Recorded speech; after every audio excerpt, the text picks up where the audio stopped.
వరంగల్లో miss world పోటీదారుల కాళ్లు కడగడంపై వివాదం నెలకొంది. అందాల పోటీలకు వచ్చిన వారికి తెలంగాణ ఆడబిడ్డలతో కాళ్లు కడిగించారని బీఆర్ఎస్ ఆరోపిస్తే ఈవెంట్లోనే ఒక అమ్మాయి అత్యుత్సాహంతో చేస్తే దాన్ని ప్రభుత్వానికి అంటగడతారా అని కాంగ్రెస్ కౌంటర్ ఇచ్చింది. ప్రజలతో కలెక్టర్లతో కాళ్లు మొక్కించుకున్న చరిత్ర కేసీఆర్దని విమర్శించింది.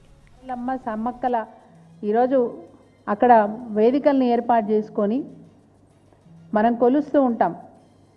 అంత గొప్ప సాంప్రదాయం ఆ గడ్డ మీద ఉంటే అదే గడ్డ మీద అక్కడ పుట్టిన ఆడపిల్లలతోని కాలు కడిగించడం నిజంగా కూడా దురదృష్టకరమని మేము చెప్తాం. మరి తెలంగాణ ముఖ్యంగా ఓరుగల్లు ప్రాంతానికి ఒక గొప్ప పేరు తీసుకొచ్చిన రాణి రుద్రమాదేవి, అదేవిధంగా సమ్మక్క సారలమ్మల అస్తిత్వాన్ని దెబ్బతీసే విధంగా ఈ చర్య ఉందని చెప్పి మేము భావిస్తూ ఉన్నాం. కాళ్ళు కడిగించిన ఫోటోలు ఇంకా ఇందులో మంత్రులు కడిగి ఉంటే ఇంకా గొప్పగా ప్రపంచమంతా చూసేది కదా.